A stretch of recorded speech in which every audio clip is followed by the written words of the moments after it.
I know the perfect world is don't have sex. That's the perfect world. No. I'll try to get them to be there. But we're not there. But because we're not there, we should also acknowledge the fact that the pill is necessary. All right, folks, we have to take a break real quick. But before we do, we want to give our audience an opportunity to jump in here and tell us what you think. Do you think the pill's been a wonderful creation, or do you think it's actually had a bad impact on society?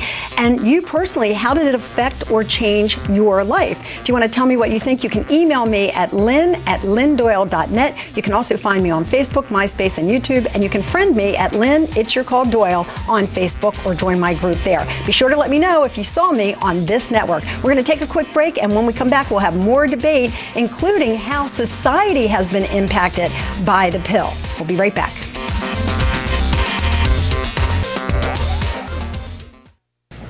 Welcome back, everyone. I'm Lynn Doyle. This is It's Your Call, and our topic this hour is the birth control pill. I don't know if you're aware of it, but it's been 50 years since it was introduced on the market, and a lot of people say that it was probably one of the biggest things to happen for women in the 20th century. Now, I know Dana, like me, Alice Paul is one of your role models and one of my personal heroes. People will argue that she got the women the vote. Yes. Okay, but the pill got women the freedom. How do you rank it in terms of how much of an impact it had for women in society? I think it's had a huge impact, and one of the reasons is it really opened up women to having choices and being able to take risks in their career and take on leadership roles without the fear of an unwanted pregnancy, being able to delay marriage or delay having a family until you were ready, until you had your personal fulfillment, had your career, had your options. And what it's really done in our society over the past 50 years is that you have a whole generation of women who are role models now because they are taking leadership positions, they are getting into industries, they are taking professional risks. But conversely, at the same time, you also have a lot of kids who are being raised with moms at work and latchkey children, and the impact that some say has been negative on American society as well. I think that the pill was the driving force behind the sexual revolution.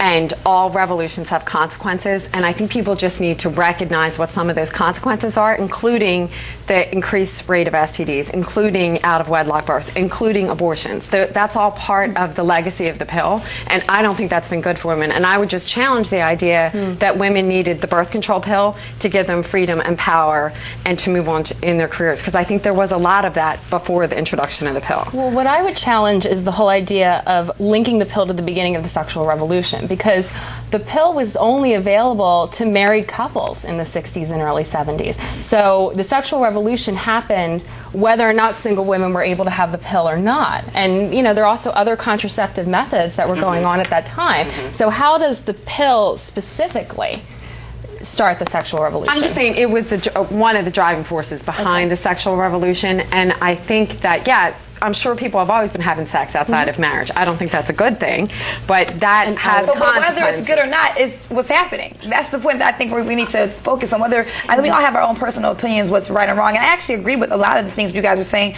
I don't have sex right now. I believe in marriage and kids when you're married, but I know I have friends who are nothing like me, and I thank the Lord for the pill, because they will have kids out of wedlock, kids when they're not ready to be. And the thing is, you evolve in life. When you get to a certain point, I'm not sure if you've always been this type of woman that you've been, but you probably went through life challenges that made you this woman, or maybe you have always been, but nevertheless, your life has evolved in a certain way. So I think people need to have that safety while they are not where we are in that thinking pattern yet. No, I agree with that to a degree. However, education is golden. Yeah, I agree too. It's really golden. Yes. And I would not be naive to say that a child or a young teen would be protected just by education alone. I know that is not reality. Okay. I do know that. But what I do not promote is for them to be so honing in on just being on the pill so that they can have sexual freedom. I'm totally against that, because I deal with this particular issue in my training program. You have so many teens who are so disconnected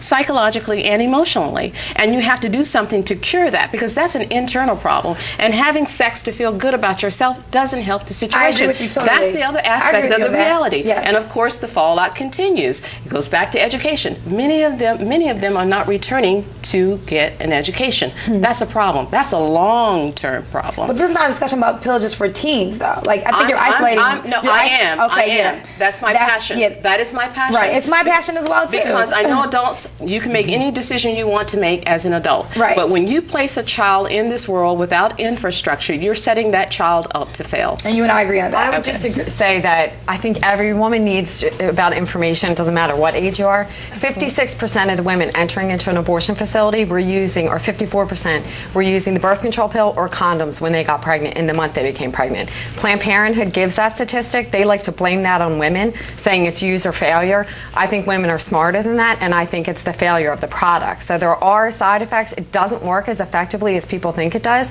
which is why a lot of women are having children. I work with women every day who are pregnant and unexpectedly.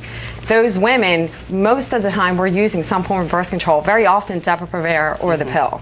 So it's failing a lot more, I think, than people realize it is, and I think women need to know that.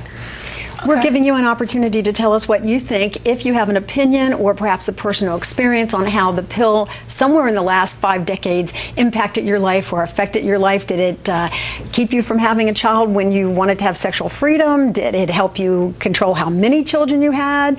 Did you not use it? Were you one of the women who chose not to? And if so, why? Would you like to tell us your story? You can email me at lynn@lynndoyle.net, and we're going to share some of those comments. You'll see them as they come along. You know, it's interesting because in my generation, it was just assumed that you would be on the pill. But as Dana pointed out, it wasn't necessarily always readily available when it first came out. But in the 70s, I mean, we could get it like you could go to the corner store and get soda pop. Now, the corner store happened to be in the neighborhood where your parents lived, so that wasn't necessarily the easiest thing for us to do. But in hindsight, you know, parents said, boy, those who did it, we were so glad that you did, as opposed to having an unwanted pregnancy. But on the other side, we didn't know some of the risks that we were exposing ourselves to at 17, 18, 20 years old. And I don't think society understood the risk, that when you, we have more partners, just in general, but we also have more heartbreak. We have fewer children, but we have a demographic crisis in the West. So there are these effects of the pill that I think people need to understand, especially just that it has led often to the objectification for women. Some people say that it's given women more power. I don't really see that. I've never seen that. And I think that it has allowed women to be seen as sexual objects, and there's just no way to deny some of the objectification of women. Okay, that's a question I'm going to have to hold on to, because if you want to hear the debate, you got to stick with us. We got to take a real quick break. But do you think the pill led to the sexification of women, or made them the object of sexual interest, or are we just that way anyway? We'll find out what our other panelists think, and we're going to hear from you when we come back. Stay with us.